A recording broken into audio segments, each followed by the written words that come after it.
Howdo, and welcome to the new worship series.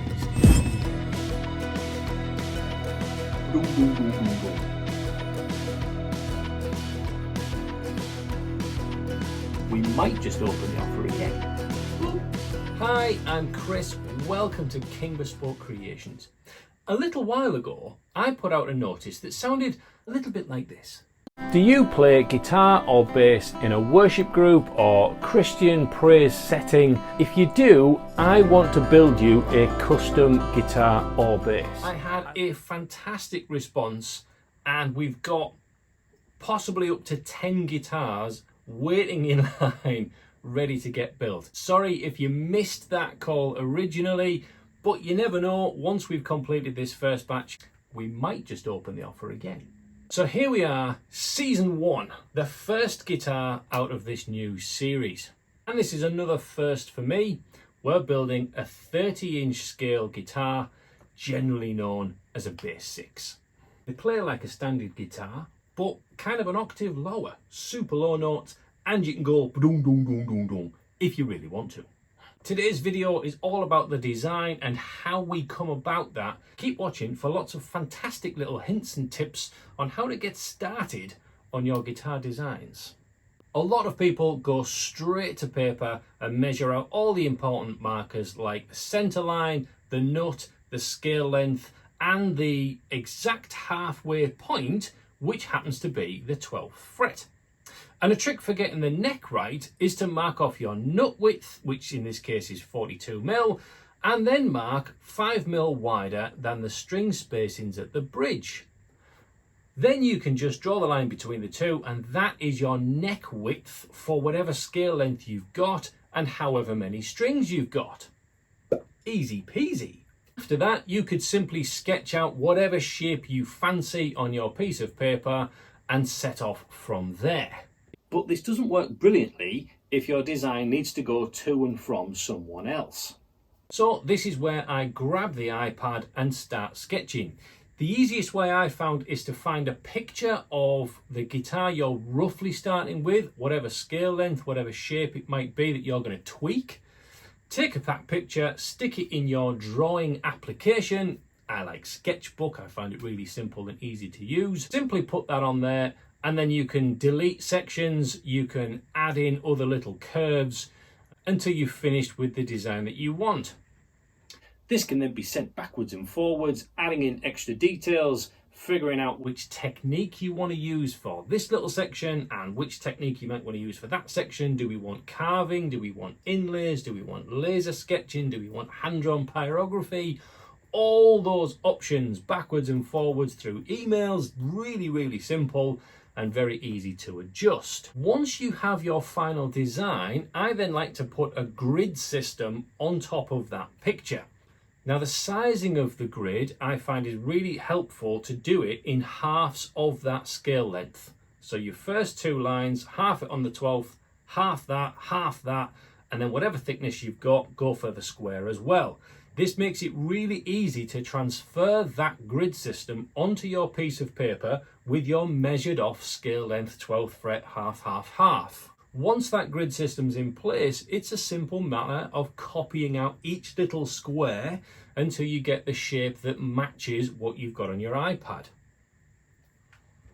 And with that, you then have 2 templates. But Chris, that is only one piece of paper. I hear you cry, and you're quite right. Except, of course, you can take a knife or a pair of scissors to it. Very easy to cut out the neck section and incorporate this part here into your neck piece, and then cut out the guitar body for your second piece. Now, if you've seen some of my videos before, you know that all I do at that point is Pritt stick that piece of paper to the chunk of wood that you've got ready to use. So with all of the how to design stuff, what have we actually designed for this first guitar? Well, you can see we have a long straight road with one way written on the sign. That one way is pointing towards the pillar of clouds. And this is quite a common thing in the Old Testament part of the Bible, where God remained in a pillar of cloud and everybody followed that cloud to know exactly where to go. So yes, the road is coming out of the darkness, which will be painted in that black. You'll still be able to see the road because the road itself is going to be carved into the guitar, heading up towards the clouds in that top corner, which again is going to be done in a light relief carving. I'm not sure how we're going to do the colour on here. Certainly we've got the black in the bottom corner. I think I'm going to be painting the clouds with a kind of a bit of a white and maybe some greys in there just to accentuate some of that carving. I think the rest of it will probably stay as the wood. Now, speaking of the wood, I'm going to show you the piece we're going to use in a minute. Oh, it's beautiful.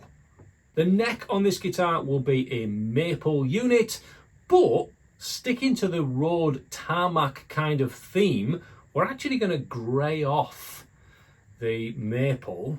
Might just be the fretboard, it might be the whole neck. I don't think we've quite decided that yet. The way that we're going to do that is quite a trick technique. I've done it before on an old-fashioned neck to kind of rustic it, but this is going to be done quite on purpose to give us that grey colour, and it's going to be really cool. So make sure you click the subscribe button to catch that in future episodes. Now, a large part of the offer with these builds was that I would build these guitars completely labour free as a way of giving back to those that give up their time week in, week out, playing in churches and other worship settings. Now, if you would like to support these builds, there's a number of different ways you can do it. One, watch every episode. You can like, you can share, that's a fantastic one. If you'd like to help me commit more time to these builds, then you can click the thanks button at the bottom of here and just give a one-off donation. Thank you very much if you want to do that. Or maybe you want to go a little step further and think about Patreon. I'm sure you've seen lots of YouTubers in the past talk about Patreon, and this is a very simple way that you can super support the channel, helping me to commit more and more time to these builds. Plus points of the channel is you will probably get early access if I pull my finger out and record quick enough. Definitely in the future, I want to do a Patreon only build where you members of the Patreon parish will help to design a guitar, and then one of you fantastic people will win it. If that seems like something you'd like to do, click the link in the description. Boop. Now, I promised you a look at the piece of wood that we're going to use for the body of this guitar. And it's just down here. Come and have a look. Shh, don't tell anyone, it's awesome. This big chunk here. This is the end of a church pew. And it's quite heavy. No, seriously, I can't lift this up with one hand. So, as you can see, there's some sections to take off. This is where we just chop the back and the seat off. They do get recessed in a little bit, so the entire body won't be this thickness because that's a bit oversized anyway. But let me show you the other side. This is actually from one of the local churches to me. And just look, the colouring, the markings on there, just stunning. And yes, 100% I'm going to try and keep that cross in the guitar somewhere, probably on the back of it. I am genuinely excited to get these builds underway, especially this first one. What a gorgeous piece. And I wish that this could be smell-o-vision, because I know when I start cutting into this, the smell is just going to be sublime. I hope you come along with us on this fantastic journey. Click all the links that are downstairs down here, and we're going to see you soon. This is going to be pretty awesome, so stay tuned, keep watching. Until next time, watch this video here because it's great, and I'll see you soon. God bless, keep safe, go and sharpen your tools.